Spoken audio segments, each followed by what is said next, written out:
மாணவர்கள் எவரும் போதைக்கு அடிமையாகாதீர்கள். அடிமையானவர்கள் மீண்டதாக சரித்திரமில்லை. எனவே உங்களையும் சமூகத்தையும் பாதுகாத்துக் கொள்ளுங்கள். உங்கள் நலன் கருதி கல்வி டிவி. மாணவர்களே, நாங்கள் அன்று ஆகாரம் என்றால் மைய அளவைகளில் ஆகாரம் என்றால் நாங்கள் ஆகாரத்தில் எத்தனை வகைகள் இருக்கின்றது என்ற விடயங்களை பார்த்திருக்கின்றோம். அதுக்கு அடுத்தபடியாக இடியம் என்றால் என்று பார்த்திருக்கின்றோம். அந்த இடியத்தில் பரவலாக வருகின்ற போது அல்லது பரவலை அட்டவணைப்படுத்தி தருகின்ற போது அந்த இடியம் கணிக்கிறது. அந்த இடியத்தின் அமைவு எல்லாம் எவ்வாறு அமையும் என்றதை பற்றி தான் நாங்கள் பார்த்தனாங்க. இன்று நாங்கள் பார்க்க போகிற முக்கியமான விடயம் இடை என்று சொல்லுவார்கள், கூட்டல் இடை என்று சொல்லுவார்கள், நடுவம் என்று சொல்லுவார்கள், இங்கிலீஷில் அதை மீன் என்று சொல்லுவார்கள், ஆவரேஜ் என்றும் நாங்கள் சில நேரம் சொல்லிக்கொள்வோம். இது பொதுவாக பாடசாலைகளில் எல்லா ஆசிரியர்கள் எல்லோரும் பயன்படுத்தப்படுகின்ற ஒரு மையநிலை அளவீடு ஆகும். இப்போ ஒரு மாணவன் 8 பாடங்களிலே பெற்ற புள்ளிகள் தரப்பட்டிருக்கின்றது. அவன் 8 பாடங்களில் பெற்ற புள்ளிகள் 24, அல்லது நாங்கள் 5 பாடங்களை பார்ப்போம். 5 பாடங்களிலே அவன் பெற்ற புள்ளிகள் இவ்வாறாக இருக்கின்றது. 60, 75 என்று இருக்கின்றது. அப்போ ஒரு மாணவன் 5 பாடங்களை பெற்ற புள்ளிகள் தரப்பட்டிருக்கின்றது. ஆகவே அவன் சராசரியாக என்ன புள்ளியை பெற்றிருக்கின்றான் என்றால் நாங்கள் அதை எக்ஸ்போர்ட், இப்படி சிமோல் எக்ஸ்போர்ட், இதில் பார் போடுவோம். இதுதான் அதுக்குரிய அந்த குறியீடு. நாங்கள் மியூ என்று நாங்கள் பாய்ப்போம். அது இங்கே நாங்கள் பயன்படுத்த வேண்டிய தேவை இல்லை. நாங்கள் எக்ஸ் பார் என்ற அந்த குறியீடையை பயன்படுத்தி கொள்வோம். அப்போ இதற்கு நாங்கள் எவ்வாறு இந்த இடையை கணிக்கிறது என்று சொன்னால், அங்கே தரப்பட்ட புள்ளிகளை கூட்டல் செய்ய வேண்டும். அப்போ நாங்கள் என்ன செய்யணும்னு சொன்னால் 24 சக 32 சக 50 சக 75 என்று இருக்கின்றது. எத்தனை பாடங்கள் இருக்கின்றனவோ, எத்தனை ஈட்டுகள் இருக்கின்றனவோ அதனால் நாங்கள் பிரித்தல் செய்ய வேண்டும். இதை கூட்டுவது மிக இலகுவான, சிலர் கீழே விட்டு எழுதுவார்கள். மிக இலகுவான ஒரு முறை சொல்லுகின்றேன் பாருங்கள். இந்த 24ஐ இந்த 2ஓடு கூட்டுகின்ற போது 26 என்று வரும்.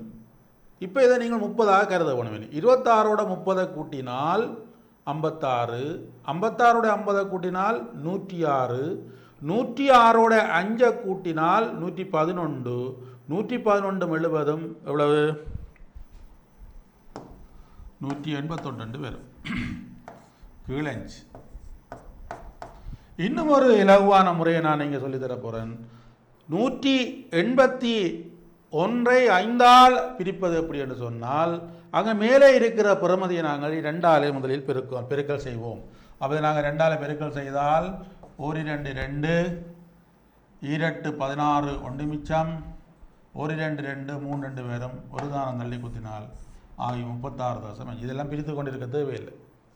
10ஆல் பிரிப்பது எங்களுக்கு எந்தளவு இலகுவானதோ அதே போல் நாங்கள் 5ஆல் பிரிப்பதும் எங்களுக்கு இலகுவானதாக இருக்குது. இப்போ உதாரணத்துக்கு நாங்கள் பார்த்தால்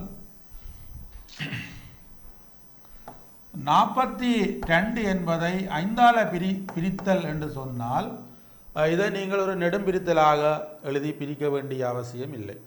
இப்போ எங்களுடைய ஆசிரிய மாணவர்கள் இல்லாட்டி இளைய மாணவர்கள் உயர்வகுப்பு மாணவர்கள் இந்த சில நுண்மைகள், இந்த நுணுக்கங்களால் அந்த கணிதத்தை வெறுப்படைவார்கள். இந்த 42ஐ எப்படி 5ஆல் வகுத்தல் என்று சொன்னால் நீங்கள் 5ஆல் நெடும்பெருக்கல் செய்ய தேவையில்லை. இந்த 42 டபுள் மடங்கு போடுவோம் நாங்கள். அதனுடைய டபுள் மடங்கு எவ்வளோன்னு சொன்னால் 84. அங்கிருந்து ஒரு தானம் தள்ளி குத்தி விட்டால் சரி, 8+4 தான் இதனுடைய விடையாக இருக்கும். மிக இலகுவானது. பிறகு இன்னொரு கணக்கு பார்ப்போம் நாங்கள். இப்போ உதாரணமாக 76 கீழ் 10 என்று 5 என்று சொன்னால் இது எவ்வாறு இலகுவாக பிரிக்கிறேன்னு சொன்னால் இதனுடைய டபுள் மடங்கு நாங்கள் போடுவோம். 70 140, 6 12, அப்போ 2 போது 6 70 152 பேர். அப்போ இதில் ஒரு தானம் தள்ளி குத்தி விட்டால் சரி, 15% பாருங்கள். அந்த 76 இலகுவாக பெருக்கிறது என்னென்னா 70 140, 6 12, 152. அப்படி சில இலகுவான உத்திகளை நீங்கள் இங்கே பயன்படுத்த கொள்ள வேணும். சரிதானே? ரைட். அடுத்தது இப்போ நாங்கள் பார்ப்போம். இப்போ ஒரு வகுப்பில் இருக்கின்ற மாணவர்களின் எண்ணிக்கை நாங்கள் 40 என்று எடுத்துக்கொண்டால், அந்த வகுப்பில் உள்ள மாணவர்கள் கணித பாடத்தில் பெற்ற புள்ளிகள் என்று சொல்லிக்கல நிறைய வரப்போகுது. அப்போ அது ஒரு அட்டவணையாக தான் தெரியல, உங்களுக்கு பரவலாக தான் தெரிய முடியாது. இப்போ இந்த மாதிரியான சந்தர்ப்பங்களில் எப்படி இடைகணிக்கிறது என்று பார்ப்போம். அங்கே நாங்கள் சாதாரணமாக நாங்கள் இப்போ ஒரு தரப்பட்ட ஒரு இடையை நாங்கள் எப்படி கணிக்கிறோம் என்று சொன்னால், எக்ஸ் என்பது புள்ளி என வரையறுக்கப்பட்டால் எக்ஸ் பார் என்பது இடையாக அந்த அந்த அந்த நியம குறியீடு வந்து கருதப்படும். அப்போ எக்ஸ் போட்டு இப்படி சிக்மா போட்டால் இதனுடைய அர்த்தம் என்னென்று சொன்னால், எக்ஸில் உள்ள புள்ளிகளை கூட்டுங்கள், அதை நாங்கள் மொத்த மீறன்களின் எண்ணிக்கையில் பிரித்து விட தெரியுது. நம்ம சிக்மானு சொல்லிகளை சில பிறகு இதுங்களுக்கு ஒரு புதுசான அதில் ஒரு பிரச்சனையும் இல்லை. சிக்மா என்பது கணத்தில் இருக்கிறது ஒரு இலகுவான ஒரு கூட்டுத்தொகை என்ற ஒரு சொல்லுக்கு பதிலாக நாங்கள் பயன்படுத்துகின்ற ஒரு இலகு அடையாளம். இப்போ கூட்டுத்தொகை எக்ஸ்டெண்ட் போடைக்குள்ள என்ன நடக்க போகுது? எங்களுக்கு கூட்டுத்தொகை எக்ஸ்டெண்ட் போடைக்குள்ள ஒரு மிகப்பெரிய ஒரு இடத்தை பிடிக்க போகுது. அப்போ அதுக்கு அவர் என்னென்னா கிரேக்க எழுத்தை பயன்படுத்துகின்றார்கள். இந்த சிக்மா போட்ட உடனே எக்ஸ் என்பது நிறைய இருக்கலாம், நிறைகளின் கூட்டுத்தொகை. புள்ளி என்று வந்தால் புள்ளிகளின் கூட்டுத்தொகை. உயரம் என்று வந்தால் உயரங்களின் கூட்டுத்தொகை. மாணவர் என்று வந்தால் மாணவர்களின் கூட்டுத்தொகை. அந்த எக்ஸ் வந்து தனக்கு ஏற்ற மாதிரியான ஒரு வடிவங்களை பெற்றுக்கொள்ளும். இப்போ உதாரணத்துக்கு நாங்கள் ஒரு அட்டவணையை நான் எடுத்துக்கொள்ளுகின்றேன். இப்போ இப்படி ஒரு அட்டவணை இருக்கின்றது. அப்போ முன்னுக்குள்ளது வந்து புள்ளியாக இருக்கும், அதில் நிறைய இருக்கும். இப்போ நாங்கள் இதை நிறைய என்று எடுப்போம். நிறைய என்று எடுத்தால் இது எக்ஸ், இது மீடுறேன் நாங்கள் எஃப்என்னா போடுறோம். நாங்கள் இதை நீங்கள் எஃப்என்னும் போடலாம் விரும்பினா. இப்போ இதில் என்ன தரப்பட்ட தரவு என்னென்று சொன்னால், இவர் குறிப்பிட்ட புள்ளியில் நாங்கள் எடுப்போமே எப்படி 5 புள்ளி 7 புள்ளி 9 புள்ளி அல்ல 5 கிலோகிராம் 7 கிலோகிராம் 9 கிலோகிராம், இது கிலோகிராம்னு நாங்கள் எடுப்போமா? நிறைய எடுப்போம். இது 11 13 15 என்று தரப்பட்டிருக்கின்றது. இந்த 3 கிலோகிராமில் 2 பொருள் இருக்கின்றது, 7 கிலோகிராமில் 3 பொருள் இருக்கின்றது, 9 கிலோகிராமில் 5 பொருள் இருக்கின்றது, 11 கிலோகிராமில் 8 இருக்கின்றது, அதே போல் 13 வந்து 4 இருக்கின்றது, 15 வந்து 2 இருக்கின்றது. அப்போ இங்கே பார்த்தால் மொத்தமாக எத்தனை இருக்கணும்னு சொன்னால் 2 5 10 18 22 24 பொருட்களினுடைய நிறைகள் தரப்பட்டிருக்கின்றன. 3 கிலோகிராமில் 2 இருக்கின்றது, 7 கிலோகிராமில் 3 இருக்கின்றது, 9 கிலோகிராமில் 5 இருக்கின்றது, 11 கிலோகிராமில் 8 இருக்கின்றது, 13 கிலோகிராமில் 4 இருக்கின்றது, 15 கிலோகிராமில் 2 இருக்கின்றது.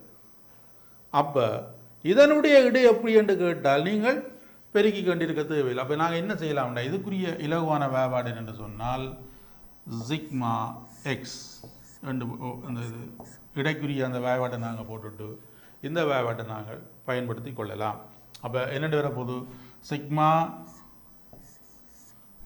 எஃப்எக்ஸ் இங்கே வருவேன் என்றால் இதை பெருக்கி போட்டு போகிறது தான் கீழே வந்து மொத்த மீறன்களின் கூட்டுத்தொகை வந்து இப்படி வரும். அப்போ இது என்னென்று வரப்போன்றால் புள்ளிகளின் மொத்த தொகையின் கீழ் மீறனின் மொத்த தொகையில் வரும்.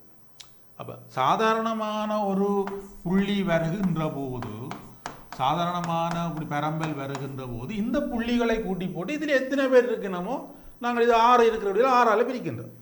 இப்படி அட்டவணை தருகின்ற போது அப்போ இந்த மாதிரியான சந்தர்ப்பங்களில் இந்த வாய்பாட்டையும் இப்படி அட்டவணைப்படுத்தி தருகின்ற போது இந்த வாய்பாட்டை நாங்கள் பயன்படுத்தி செய்வது வல்லமை. இதுதான் ஒரு பொதுவான சூத்திரம். பொதுவாக இது எந்த நாட்டுக்கு போனாலும் இதுதான் சூத்திரம்.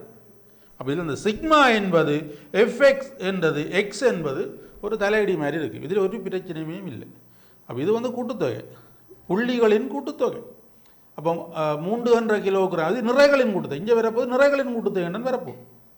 அப்போ 3 கிலோகிராமில் 2 இருந்தால் 3 2 6 வெரி குட். இங்கே கூட்டுத்தொகை அடையாளம் தானே, அது சகவ போட வேண்டிய. அதே போல் எங்களுக்கு 7 கிலோகிராமில் 3 இருக்கிறபடியால் 21, 9ல் 5 இருக்கிறபடியால் 9 5 45, 11ல் 8 இருக்கிறபடியால் 11 8 88. அடுத்த பாருங்க 13ல் 4 இருக்கிறபடியால் 26 52 வரும். இதில் நாங்கள் 3 2 போடுவோமா? 15ல் 3 இருக்கிறபடியால் 45 போடுவோம். இதுதான் இந்த கூட்டுத்தொகை. பாருங்கள், இந்த சிக்மாண்டு வாரதின் அர்த்தம் அதுதான். சிக்மாண்ட அர்த்தம் வந்து கூட்டல் அடையாளத்தை போட்டுக்கொள்ளுங்கள். எதுக்கு கூட்டல் அடையாளத்தை போடுறது? இதையும் பெருக்கி அடுத்த இதையும் பெருக்கி அது இடையில கூட்டல் அடையாளத்தை போடுங்க. அதை தான் இந்த சிக்மா அடையாளம் குறிக்கின்றது. இப்போ இங்கே மொத்தம் 25 பேர் இங்கே பெருக்கணும். அப்போ 25 பேரும் சமன். இப்போ இது கூட்டுற இலவு முறையை பாருங்கோ. 6 21 27 27 5 32 32 40 72 72 8 80 80 160 162 212 217 247. இப்படி தான் அந்த கூட்டல் இலகுவாக செய்கிறேன். கீழ் 25 சரியா? இப்படி வந்துடுது. எல்லாரும் கவனிங்கோ. இப்போ என்ன பிரச்சனைன்னு சொன்னால் இதை கூட்டுற முறை இலகுவான முறை தான் நான் இப்போ சொல்லுகின்றேன். 6 21 27 பேரும் இந்த 27ஓட இந்த 5 கூட்டுங்கோ 32 பேரும் 32ஓட 40 கூட்டுங்கோ 72 பேரும் 72 8 வந்து 80 80 80 160 160 2 162 162 50 212 212 5 217 217 40 257 பேர் சரியா? கூட்டல் கவனமாக இருக்கும். அப்போ இந்த 257 எப்படி 25ஆல் பெருக்கிறேன்னு சொன்னால் பாருங்கோ, 5ஆல் பிரிக்கின்ற போது 5 வந்து 10 டபுள் மடங்கு. இந்த அரை மடங்கு. அதாவது வந்து 5 2ஆல் பெருக்கின்ற போது 10 பேரும். அதே போல் இந்த 25 4ஆல் பெருக்கின்ற போது 100 பேரும். ஆகவே இதை நாங்கள் மேலே உள்ள புறமதியை 4ஆல் பெருக்கி போட்டு 2 தானம் தள்ளி குத்துவோம். 4 7 28 2 மிச்சம் 4 5 20 20 2 22 2 மிச்சம் 10 2 தானம் தள்ளி குத்தினால் இதுக்குரிய இடை 10.28 இருக்கும் சரியா? அப்போ இந்த இட கணிக்கிற 2 முறை வரும். ஒன்று சின்னதொரு பரம்பலாக அவர்கள் தருவார்கள், அல்லது அட்டவணைப்படுத்தப்பட்டு தருவார்கள் சரியான? அப்போ சின்ன பரம்பலாக தந்தால் இது முறை, அட்டவணைப்படுத்தி தந்தால் இது முறை. சிக்மா எக்ஸுங்கள் என் எஃப் என்றும் போடலாம் நீங்கள்.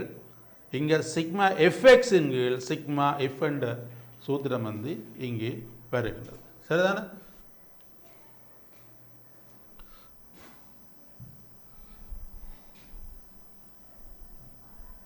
ரைட். இப்போ பாருங்க, நாங்கள் அந்த இடை கணிப்பது, நடுவம் கணிப்பது, மீன் கணிப்பதுக்குரிய சூத்திரத்தை நாங்கள் படிச்சிட்டோம். என்ன படிச்சிட்டோம்? 2 சூத்திரம் இருக்கின்றது. என்னென்று? சிக்மா எக்ஸுங்கு எஃப் சரியா? இது ஒரு சூத்திரமாக இருக்குது. இது என்னென்னு வரும்? புள்ளிகளின் கூட்டுத்தொகை. இந்த அடையாளம் வந்து கூட்டுத்தொகைக்கின்ற ஒரு ஒரு கூட்டுத்தொகை என்று சொல்லப்படுகிற ஒரு சொல்லு, அந்த சொல்லுக்கு பதிலாக பயன்படுத்தப்படுகிற ஒரு கிரீக்கு எழுத்து. அப்போ எக்ஸ் வந்து புள்ளியாக வந்தால் புள்ளிகளின் கூட்டுத்தொகை, எக்ஸ் வந்து நிறையாக இருந்தால் நிறைகளின் கூட்டுத்தொகை, எக்ஸ் வந்து உயரமாக இருந்தால் உயரங்களின் கூட்டுத்தொகை. இதுதான் அந்த கூட்டுத்தொகை இடையில் ப்ளஸ் வரும், அவ்வளவுதான். இது ஒரு சூத்திரம். இது சாதாரணமாக செய்யக்கூடிய. உதாரணமாக நான் முன்ன செய்த போல 10 12 14 16 18 20. அப்போ இதனுடைய இடை கணிக்கிறேன்னு சொன்னால் என்ன செய்யணும்? நாங்கள் பாருங்கோ, எக்ஸ் என்பது புள்ளி, புள்ளிகளும் கூட்டுத்தொகை, தரப்பட்ட புள்ளிகளை கூட்டுவோம். என்ன? 10 சக 12 சக 14 சக 16 சக 18 சக 20 முழுவதின் கீழ். இங்கே எத்தனை பேர் இருக்கணும்? 6 பேர் இருக்கிறபடியால் 6 நாங்கள் அதை பிரதியிடுகின்றோம். கூட்டுமாபம் 10 12 நோமலாக்குள்ள 22 22 4 26 10 கூட்டினால் 36 42 52 60 70 70 20 90 கீழ் 6 வரும். இது வேலை சுகமாக வரும் 15 வரும். அப்போ இதனுடைய இடம் வந்து 15 வரும். இது ஒரு சூத்திரம். புள்ளிகள் பரம்பலாக தருகின்ற போது இடை கணிப்பதற்குரிய சூத்திரம் இப்படி தான் வரும். இது ஃபர்ஸ்ட் பார்ட்டில் உங்களுக்கு கேட்கலாம். இந்த கேள்வி இப்படி சின்ன கேள்வியெல்லாம் 2 மார்க்ஸுக்குரிய கேள்வியாக வரும், மிக இலகுவானது. அல்லது போனால் இன்னும் ஒரு சூத்திரம் இருக்கின்றது, இடைக்குரிய சூத்திரம் இருக்கின்றது. அட்டவணைப்படுத்தி தருகின்ற போது நீங்கள் எப்படி எழுதலாம் என்று சொன்னால் சிக்மா எஃப்எக்ஸ் கீழ் சிக்மா எஃப்.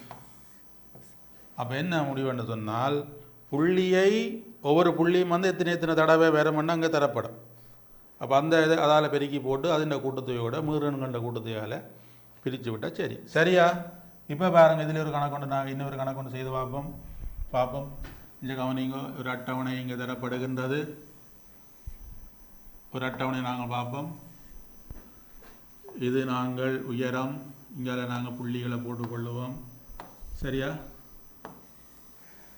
இது உயரம் என்று எடுப்போம். உயரமும் நிறைய என்னவாக இருந்தாலும் அதுக்கு பேர் எக்ஸ் தான். மீடுறன் இது எஃப் தான். சரியா? இப்போ நாங்கள் சின்ன பெறுமதியாக எடுப்போம். நாங்கள் இங்கே 10, 15, 20, 25, 30. சரியா? 10ல் வந்து 4 பெறுமதி இருக்கின்றது, 15ல் 6 இருக்கின்றது, 20ல் வந்து 7 இருக்கின்றது. சரியா? 25ல் வந்து 5 இருக்கின்றது. இங்கே பார்த்தால் இதில் 3 இருக்குன்னு எடுப்போம். சரியா? 3 இருக்குன்னு எடுப்போம். சரியா? இப்போ என்ன பிரச்சனைன்னு சொன்னால் இது சென்டிமீட்டர்லேயே இருக்கும். 10 சென்டிமீட்டரில் வந்து 4 துண்டுகள் இருக்கின்றது, 15 சென்டிமீட்டரில் 6 துண்டுகள் இருக்கின்றது, 20 சென்டிமீட்டரில் 7 துண்டுகள் இருக்கின்றது, 25 சென்டிமீட்டரில் 5 துண்டுகள் இருக்கின்றது, 30 சென்டிமீட்டரில் 3 துண்டுகள் இருக்கின்றது. அப்போ இதை நாங்கள் ஒரு பரம்பலாக எழுதுகின்ற போது நிறைய இடங்கள் எங்களுக்கு பிடிக்கும். அதை தவிர்த்து கொள்வதற்காக தான் இந்த அட்டவணையை தருகின்றார். இப்போ நீங்கள் விரும்பினால் 10ஐ 4 தடவை எழுதலாம், கமா போட்டு 15ஐ 6 தடவை எழுதலாம், 20ஐ 7 தடவை எழுதலாம், 25ஐ 5 தடவை எழுதுங்கள், 30ஐ 3 தடவை எழுதுங்கள். அப்போ எத்தனை பேரும் 4 மாறும் 10, 10 மேலும் 17, 22, 25 பேர் இங்கே வருகின்ற மொத்த தொகை 25 வருகின்றது. அப்போ 25 புள்ளிகள் இங்கே எழுதப்பட்டிருக்கு. அதை ஷோர்ட்டாக கொண்டு வந்து உங்களுக்கு அட்டவணையில் தருகிறோம். அப்போ இந்த இடங்களில் நீங்கள் இடை கணிக்கின்ற போது என்ன செய்ய வேணும் என்று சொன்னால் எஃப்எக்ஸ் என்றால் இதையும் பெருக்குதான் எஃப்எக்ஸ், இதையும் பெருக்குதான் எஃப்எக்ஸ், இதையும் பெருக்குறதான் எஃப்எக்ஸ், இதையும் பெருக்கிறது எஃப்எக்ஸ், இதையும் பெருக்குவதுதான் எஃப்எக்ஸ். இதனுடைய கூட்டுத்தொகை என்று நீங்கள் தமிழ் எழுத தேவையில்லை, கிரேக்க எழுத்தான சிக்மா போட்டுவிட்டால் எஃப்எக்ஸின் கூட்டுத்தொகை. சரியா? கீழே என்ன வரப்போன்னு சொன்னால் பாருங்க, மீறன் 2 பேரும் மீறன்கள் கூட்டுத்தொகை. ஏன் இங்கே 4 மீறன் இருக்கின்றது, இங்கே 6 மீறன் இருக்கின்றது, இங்கே 7 மீடுதான், 5 மீடுதான், 3 மீடுதான் ஆகிய இந்த சூத்திரத்தை நாங்கள் பயன்படுத்துகிறோம். சரியா? அப்போ நாங்கள் பெருக்குவோம். இனி நாங்கள் பெருக்கின்ற போது என்ன போது இதை 2ஐயும் பெருக்குங்கோ. 10ஐ 4ஆல் பெருக்கினால் 40, 15 6ஆல் பெருக்கினால் 90. இதை பெருக்கும் பார்ப்போம். 140 சக 25 5ஆல் பெருக்கினால் 125, 30 3ஆல் பெருக்கினால் 90. சரியா? ஏன் சக அடையாளம் போட்டிருக்குன்னா சிக்மா இருக்கின்றது. ஒவ்வொன்றையும் பெருக்கி போட்டு இடையில கூட்டலை போடு, அதான் அந்த அடையாளம் சிக்மா. அப்போ இந்த சூத்திரத்தை வச்சுக்கொண்டு நீங்கள் பயப்பட தேவையில்லை. இந்த சூத்திரம் இப்படி இதெல்லாம் கூடுதல் பயன் தோறுற சில. சரியா? இதை நீங்கள் கூட்டுத்தொகை எஃப்எக்ஸ் என்று நீங்கள் வாசிக்கலாம். ரைட். கீழே வந்து மீறன் கண்ட கூட்டுத்தொகை எவ்வளோ வருதுன்னு சொன்னால் 25 வருகின்றது. சரியா? இப்போ இங்கே கவனிங்கோ, 40 எங்களுக்கு சுகமாக கூட 40, 90, 130, 130, 40 வந்து 170, 270, 295, 395, 395 என்றால் அந்த 5 கொண்டு இங்கே கூட 400, 485 வரும். சரியா? 485 கீழ் 25. அப்போ இது எவ்வாறு பிரிக்கிறேன்னு சொன்னால் இந்த 25ஐ 4ஆல் பெருக்கின்ற போது 100 வரும் தானே. அப்போ இங்கே 2 சைவர் இருக்கின்றபடியால் அப்போ அது 25 இந்த 25 4ஆல் பெருக்கின்ற போது 100 வரும். ஆகவே இதை 4ஆல் பெருக்கி போட்டு 2 தானங்கள் தள்ளி குத்துறது. அவ்வளோ 4ஆல் பெருக்கும். ஆகும் 4 5 20, 4 8 32, 34, 3 மிச்சம், நன்னாங்க 16, 17. அங்கே இருந்து 2 தானம் தள்ளி குத்தி விட்டால் எங்களுக்கு விடை 17.40 இப்படி இலவாக அந்த டைமுக்குள்ள நாங்கள் செய்யக்கூடிய மாதிரி இருக்கும். சரிதானே?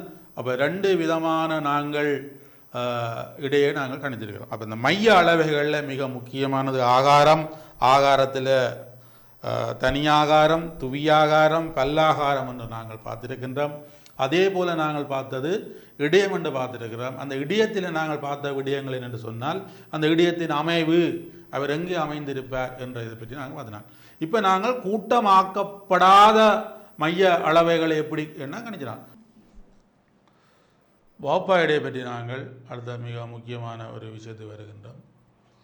இந்த வாப்பா இடை என்பது இதுதான் கூட்டமாக்கப்பட்ட தரவு என்று நாங்கள் சொல்லுவோம்.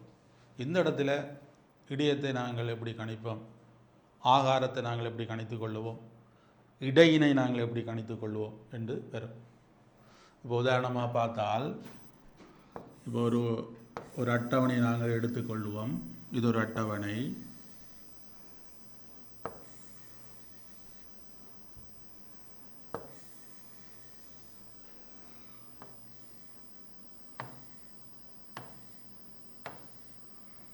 இது வகுப்பா இடை, இது மீடுற. சரியா?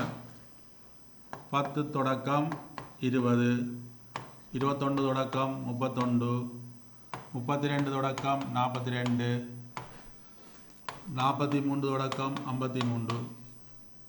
இந்த வாப்பாடைக்குள்ள புறமனைகள் 2 இருக்கின்றது, இதுக்கு 5 இருக்கின்றது, இதுக்கு 7 இருக்கின்றது, இதுக்கு 3 இருக்கின்றது. நாங்கள் இது கூட்டமாக்கப்பட்ட தரவு என்று சொல்லுவோம். இதில் மிக முக்கியமாக கவனிக்க வேண்டியது என்னென்னு சொன்னால் வாப்பாடையின் பெருமன், கிளாஸ் சைஸ் சைஸ் பெருமன். இது மிக முக்கியமான ஒரு விடயமாக இங்கே இருக்கும். சரியா?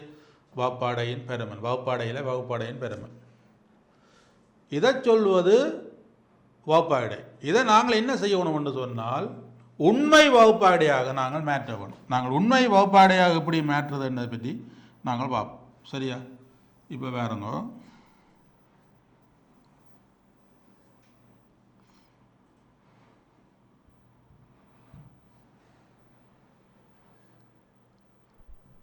ரைட். உண்மை வகுப்பாடை எப்படி கணிக்கிறேன்னு நாங்கள் பார்ப்போம்.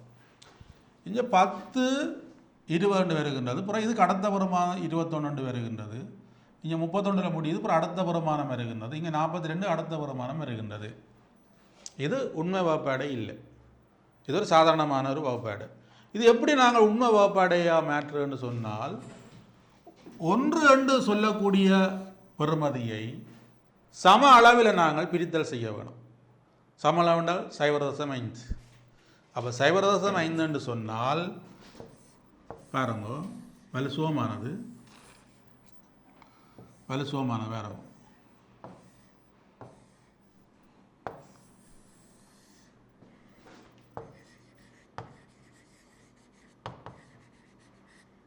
மீடுறன்.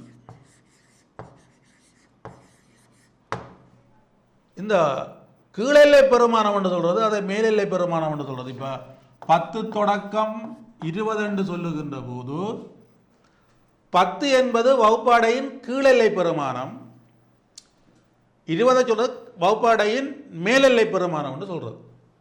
இந்த கீழெல்லை பெருமானத்திலிருந்து 0.5 கழிக்க வேணும், மேலெல்லை பெருமானத்திலிருந்து 0.5 கூட்ட வேண்டும். அப்போ என்னென்று வரும் என்று சொன்னால் இது 9.5. இதில் நாங்கள் என்னென்ற போது 20.5 வரும். இங்கே முன்னுக்கு கழித்தல் பிறகு கூட்ட. அப்போ இதிலிருந்து 21 கழியுங்கோ. அப்போ 20.5. இதில் ஒன்றை கூட்டும் 0.5 கூட்டுங்க 31.5. 32 0.5 கழியுங்கோ 31.5. 42 கூட்டுங்கோ. அப்போ என்ன போகுது 42.5. 43 தசமைந்த கழித்தால் 42.5. 53 தசமைஞ்ச கூட்டினால் 53.5. சரி. இந்த உண்மை வகுப்பாடையில் இருக்கிற ஒரு பொது விடயம் என்னென்றால் இங்கே எது முடிகின்றதோ அங்கே தொடக்கமாக வரும், இங்கே எது முடிகின்றதோ அது தொடக்கமாக வரும், இங்கே எது முடிகின்றதோ அங்கே தொடக்கமாக வரும். இதுதான் உண்மை வகுப்பாடை என்று சொல்கிறது. இது சாதாரணமான ஒரு வகுப்பாடை, எங்களுக்கு தரப்பட்ட வகுப்பு. சில வேளைகளில் உங்களுக்கு வகுப்பாடை உண்மை வகுப்பாடையாகவே வரும். உதாரணத்துக்கு நாங்கள் பார்ப்போம். சரியா? இது வகுப்பாடை சரிதானே? இதை நாங்கள் வகுப்பாடு என்று எடுத்தால், இதை நாங்கள் மீடு என்று எடுத்தால், இப்போ பார்ப்போம் பாருங்க. இப்போ இது தருவார்கள் 9 தொடக்கம் 10, 10 தொடக்கம் 7 தொடக்கம் 10, 10 தொடக்கம் 20, 20 தொடக்கம் 30, 30 தொடக்கம் 40, 40 தொடக்கம் 50. அப்போ நீங்கள் நினைக்கக்கூடாது ஏதோ உண்மை வகுப்பாடு என்று சொன்னால் தசமைந்து வரும் என்று இல்லை. இங்கே 10 முடிந்தால் இங்கே 10 தொடங்குது, இங்கே 20 முடிந்தால் 20 தொடங்குது, இங்கே 50 50 முடிந்தால் 50 தொடங்குது. சரி, இது 60 30 20 20 இது 30 இது 40 இது 50 இது 60 இது 70 இருக்கும். சரியா?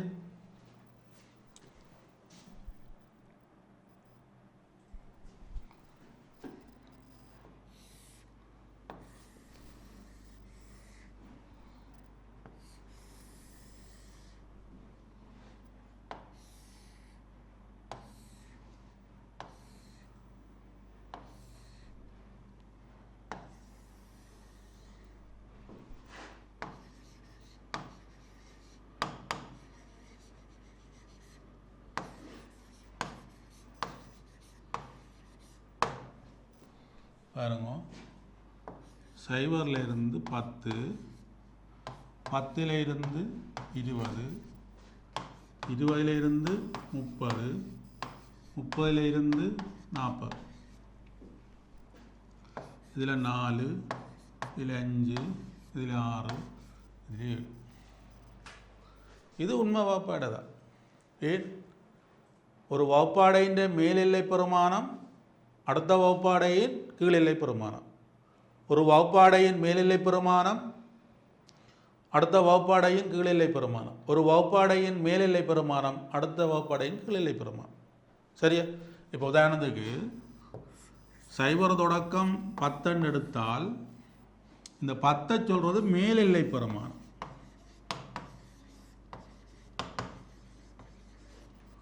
மேலெல்லை பெருமானம்.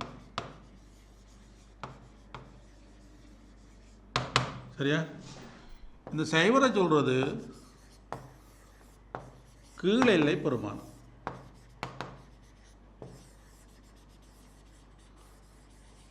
இங்க உண்மை மேலெல்லை பெருமானம்னு சொல்லலாம், உண்மை கீழெல்லை பெருமானம்னு சொல்லலாம். ஏனென்றால் மேலெல்லை பெருமானம் அங்க கீழெல்லை பெருமானமாக வருகின்றது. இப்போ இன்னும் ஒரு அட்டவணையை நாங்கள் பார்ப்போம். இப்படி பார்ப்போம். இப்போ பாருங்க, இந்த வகுப்பாடையை நாங்கள் பார்ப்போம். இப்போ 0 தொடக்கம் 9, 9 தொடக்கம்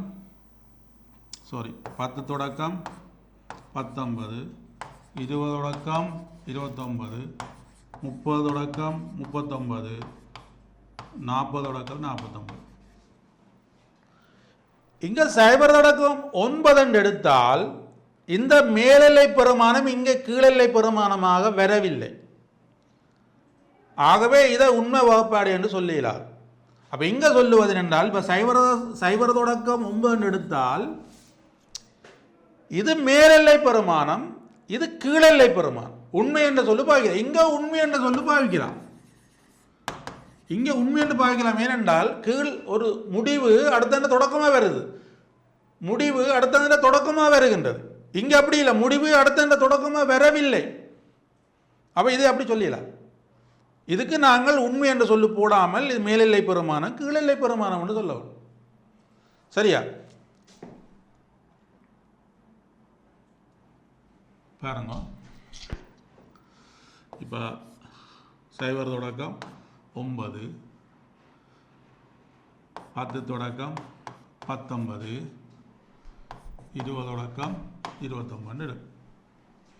இது எப்படி நீங்கள் உண்மை வகுப்பாடைக்கு மேட்ருன்னு சொன்னால், இதில் நான் என்ன போது சைவரில் இருந்து இதை போனால் 0.5 இதுன்ற போது கூட்டினால் 9.5 இதுன்ற போது 9.5 19.5 இதுன்ற போது கழித்தால் 19.5 29.5 நீ பாருங்க இங்கே 9 அடுத்தது தான் தொடக்கமாக வருது. இங்கே எது மேலெல்லையாக இருக்கின்றதோ அது கீழெல்லையாக இருக்கின்றது, எது மேலெல்லையாக இருக்கின்றதோ அது கீழெல்லையாக இருக்கின்றது. ஆக இந்த வகுப்பாடை சொல்கிறது உண்மை வகுப்பாடை பெறம்பல் என்று சொல்கிறது, இதை சொல்கிறது சாதாரணமான வகுப்பாடைன்னு தான் சொல்கிறோம். ரெண்டுக்கும் வித்தியாசம் இருக்குது. அப்போ இங்கே முடிவு தொடக்கமாக வரும், முடிவு தொடக்கமாக வரும், இங்கே அப்படி வரா. இது உண்மை வகுப்பாடு என்று சொல்கிறோம். இதை சொல்கிறது உண்மை வகுப்பாடை. என்னென்றால் சில கணக்குகளை நாங்கள் சில நியமங்களை போடுகின்ற போது தான் அந்த கணக்குக்கான சராசரியான சில விடைகளை நாங்கள் பெறலாம் என்பதற்காக இவ்வாறான நியமங்களை நாங்கள் கணிதத்தில் வைத்திருக்கின்றோம். சரிதானே? இப்போ நாங்கள் மைய அளவீடுகள் அளவைகளில் நாங்கள் பார்த்த விடயங்கள் ஆகாரம், இடையம், இடைப்பற்றி பார்த்து நாங்கள் அதில் முதல் கூட்டமாக்கப்படாத தரவுகளை பற்றி பார்த்து நாங்கள் இப்போ கூட்டமாக்கப்பட்ட தரவுகள் வகுப்பாடைகளாக தருகின்ற போது அதில் கீழெல்லை பெருமானம் என்றால் என்ன, மேலெல்லை பெருமானம் என்றால் என்ன, அப்புறம் அதை நாங்கள் உண்மை வகுப்பாடைக்கு மாற்றுகின்ற போது உண்மை வகுப்பாடையின் கீழெல்லை பெருமானம் என்ன, உண்மை வகுப்பாடையின் மேலெல்லை பெருமானம் என்ற விடயங்களை நாங்கள் இங்கே பார்த்திருக்கின்றோம். சரியா? அடுத்த வகுப்பில் சந்திப்போம். நன்றி. கல்வி டிவியில் புத்தம்புது நிகழ்ச்சிகளை உடனுக்குடன் பார்த்து மகிழ எமது ஃபேஸ்புக் மற்றும் யூடியூப் பக்கத்தை லைக் செய்யுங்கள்.